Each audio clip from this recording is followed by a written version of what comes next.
SIR এ delete ভোটারদের আর কোনো চিন্তা নেই। এইমাত্র বড় স্বস্তির খবর সামনে এসছে। যদি আপনার নাম এসআইআর প্রক্রিয়ার মাধ্যমে ভোটার তালিকা থেকে বাদ পড়ে থাকে এবং আপনি ট্রাইব্যুনালে আবেদন করে থাকেন, তাহলে আজকের এই ভিডিওটি আপনার জন্য অত্যন্ত গুরুত্বপূর্ণ। তাই ভিডিওটি শেষ পর্যন্ত অবশ্যই দেখুন, কারণ আজকের এই ভিডিওতে আলোচনা করব এসআইআর এ ডিলিট হওয়া ভোটারদের জন্য একাধিক গুরুত্বপূর্ণ আপডেট নিয়ে, বিশেষ করে যারা এখনো নিজেদের নাম ফিরে পাওয়ার অপেক্ষায় রয়েছে।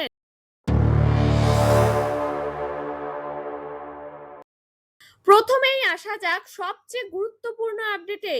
নির্বাচন কমিশনের সাম্প্রতিক পর্যবেক্ষণের পর পরিষ্কার হয়েছে যে এসআইআর প্রক্রিয়াটি মূলত ভোটার তালিকা সংশোধনের একটি প্রশাসনিক প্রক্রিয়া। অর্থাৎ এই প্রক্রিয়ার উদ্দেশ্যে ভোটার তালিকাকে নির্ভুল করা এবং প্রকৃত ভোটারদের তথ্য যাচাই করা।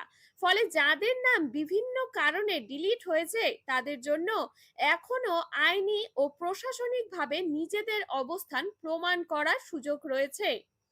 এবার আসা যাক ট্রাইব্যুনালে আবেদনকারীদের বিষয়ে।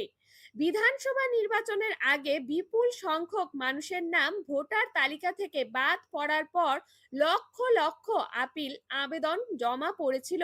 এই আবেদনগুলির শুনানি এখনো বিভিন্ন পর্যায়ে চলছে। তবে সবচেয়ে ইতিবাচক বিষয় হলো ইতিমধ্যেই নিষ্পত্তি হওয়া বহু মামলায় আবেদনকারীদের নাম আবার ভোটার তালিকায় ফিরিয়ে দেওয়া হয়েছে।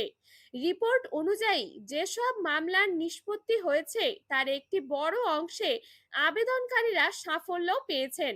অর্থাৎ সঠিক নথিপত্র এবং প্রমাণ জমা দিতে পারলে নাম পুনরুদ্ধারের সম্ভাবনা রয়েছে। এই তথ্য সামনে আসার পর বহু মানুষের মধ্যে নতুন করে আশার সঞ্চার হয়েছে। অনেকেই ভাবছিলেন একবার নাম ডিলিট হয়ে গেলে হয়তো আর কোনো সুযোগ থাকবে না, কিন্তু বাস্তব পরিস্থিতি বলছে সম্পূর্ণ ভিন্ন কথা।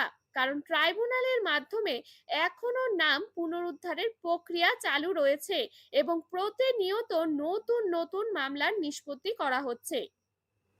এবার আসা যাক রেশন এবং সরকারি সুবিধার বিষয়ে। প্রশাসনের তরফে জানানো হয়েছে যাদের নাম নির্দিষ্ট কিছু কারণে ভোটার তালিকা থেকে বাদ গেছে তাদের তথ্য বিভিন্ন দপ্তরের মাধ্যমে পুনরায় যাচাই করা হতে পারে। ফলে সংশ্লিষ্ট ব্যক্তিদের সমস্ত নথিপত্র সঠিক ও আপডেট রাখা অত্যন্ত গুরুত্বপূর্ণ। তবে যাদের আবেদন এখনো বিচারাধীন রয়েছে তাদের আতঙ্কিত হওয়ার কোনো দরকার নেই, কারণ চূড়ান্ত সিদ্ধান্ত না হওয়া পর্যন্ত প্রতিটি মামলায় নিজস্ব প্রক্রিয়ার মাধ্যমে বিবেচনা করা হচ্ছে। তাই কোনো গুজব বা বিভ্রান্তিকর তথ্যের ওপর ভরসা করবেন না। এছাড়াও যেসব মামলায় অতিরিক্ত যাচাইয়ের প্রয়োজন দেখা দিচ্ছে সেগুলি সংশ্লিষ্ট কর্তৃপক্ষের কাছে পাঠানো হচ্ছে। সেখানে প্রয়োজনীয় নথি যাচাইয়ের পর রিপোর্ট প্রস্তুত করা হচ্ছে। যদি আবেদনকারীর তথ্য এবং নথিপত্র সঠিক প্রমাণিত হয় তাহলে তার নাম পুনরায় ভোটার তালিকায় যুক্ত হওয়ার সুযোগ থাকবে। সব মিলিয়ে বর্তমান পরিস্থিতিতে সবচেয়ে বড় বার্তা হলো এসআইআর এর নাম ডিলিট হওয়া মানেই সবকিছু শেষ নয়। যারা ট্রাইব্যুনালে আবেদন করেছেন তাদের জন্য এখনো সুযোগ রয়েছে।